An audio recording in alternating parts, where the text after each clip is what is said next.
గౌరవనీయులు లేట్ రాజశేఖర రెడ్డి గారు ముఖ్యమంత్రిగా ఉండి ఎంతో వ్యయప్రయాసలకు వచ్చి దీన్ని ప్రారంభించారు. అనేక అనుమతులు తీసుకొచ్చారు.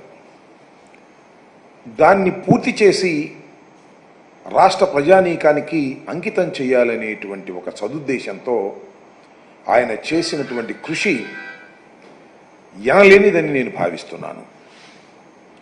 ఆయన మరణం తర్వాత, రాష్ట్రం విడిపోయిన తర్వాత ఈ ప్రాజెక్టు అంతర్జాతీయ ప్రాజెక్టుగా భావించి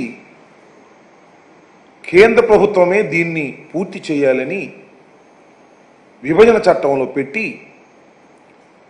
మొత్తం నిధులన్నీ కూడా కేంద్ర ప్రభుత్వమే ఇచ్చి తానే పూర్తి చేసి రాష్ట్ర ప్రభుత్వానికి అప్పజెపుతాననేటువంటి మాట విభజన చట్టంలో పేర్కొనడం జరిగింది. మనం చాలా నష్టపోయాం విభజన వల్ల అనేటువంటి భావన నుంచి ఏదో కొద్దిగా ఊరట కలిగిందిలే అనేటువంటి భావన కలిగేటటువంటి పరిస్థితి ఆ రోజున ఏర్పడింది.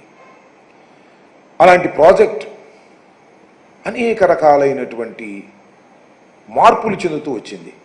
కేంద్ర ప్రభుత్వం చేయవలసినటువంటి ప్రాజెక్టుని చంద్రబాబు నాయుడు గారు రాష్ట్ర ప్రభుత్వమే చేస్తుందనేటువంటి మాట తీసుకొని రాష్ట్ర ప్రభుత్వం చేతే నిధులు ముందుగా డబ్బు ఖర్చు పెట్టడం, మళ్ళా కేంద్ర ప్రభుత్వం వాటిని రీఎంబర్స్ చేయటం అనేటువంటి విధానంతో దీన్ని ప్రారంభించారు. ప్రారంభించి 2018కి పూర్తి చేసి జాతికి అంకితం చేసేస్తాము అని చంద్రబాబు నాయుడు గారు వాళ్ళు ప్రగల్భాలు పలికారు. 2018కి పూర్తి కాలేదు. 2019లో మళ్ళీ వచ్చిన ఎన్నికల్లో వైఎస్ఆర్ కాంగ్రెస్ పార్టీ అధికారంలోకి వచ్చింది. అధికారంలోకి వచ్చిన తర్వాత మళ్ళా దాన్ని మేము శరవేగంతో ముందుకు తీసుకువెళ్ళేటటువంటి ప్రయత్నం చేస్తూ వచ్చాం. దీనిలో ప్రధానంగా ఇప్పుడు చెప్పదలుచుకున్నది ఏమిటంటే ఇది అబ్నార్మల్ డిలే అవుతా ఉన్నది. అనుకున్న సమయానికి కావడం లేదు.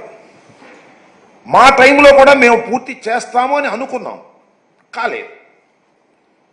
ఎందుకు కాలేదు, కారణం ఏమిటి, ఇంత అబ్నార్మల్ డిలే కావడానికి కారణం ఏమిటి అనే అంశం మీద నేను అనేక సందర్భాలలో నేను చాలా వివరంగా వివరించేటటువంటి ప్రయత్నం చేశాను.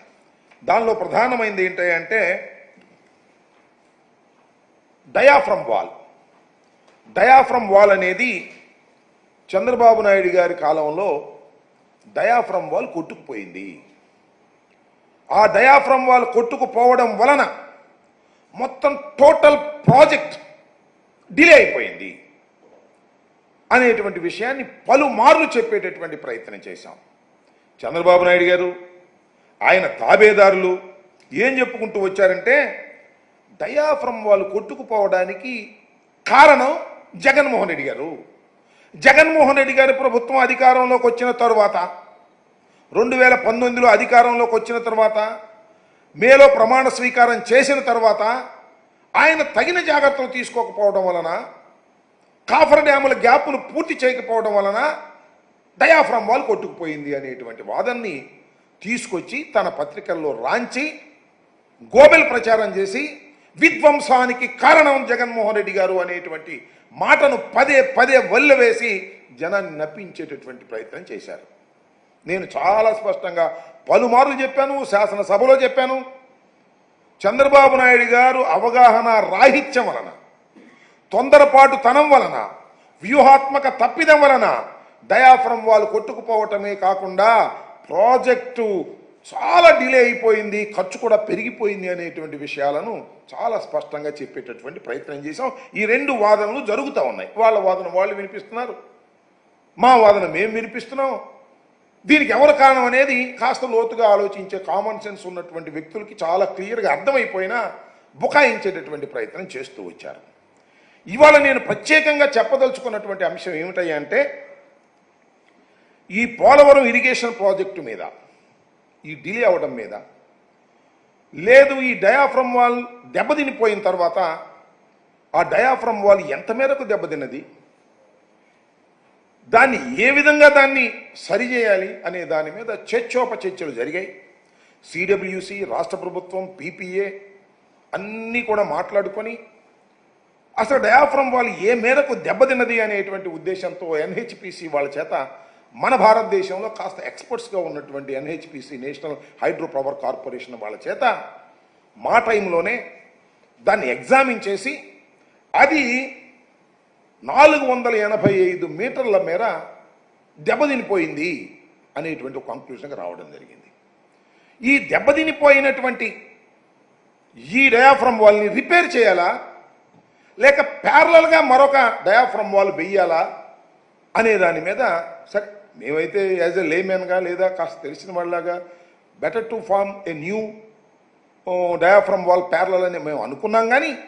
కానీ శాస్త్రీయంగా దాన్ని అధ్యయనం చేసి ఈ డయాఫ్రమ్ వాల్ పనికిరాదు, మరొక డయాఫ్రమ్ వాల్ ప్యారలల్గా వెయ్యాలి అని చెప్పాలి అంటే దానికి ఎక్స్పర్ట్స్ కావాల్సినటువంటి అవసరం ఉన్నది.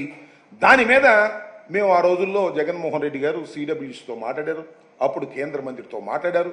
మాట్లాడితే ఒక ఎక్స్పర్ట్ కమిటీని వేద్దాము అంటే మన భారతదేశంలో ఎవరు కూడా ఇంత ఎక్స్పర్ట్స్ లేనటువంటి పరిస్థితి ఏర్పడింది. వెతికారు ఇక లాభం లేదని అంతర్జాతీయంగా ఉన్నటువంటి ఎక్స్పర్ట్స్ని ఒక ప్యానల్గా తయారు చేసి వాళ్ళ చేత పోలవరం ప్రాజెక్టును విజిట్ చేసి దీన్ని త్వరితగతిన పూర్తి చేసే కార్యక్రమం చేయాలి అనేటువంటి ఉద్దేశంతో కేంద్ర ప్రభుత్వం ఆ రోజున ఎక్స్పర్ట్ ప్యానల్ని ఒకదాన్ని టెండర్స్ పిలిచి కాన్ఫర్ చేసి దాన్ని ఫైనలైజ్ చేసి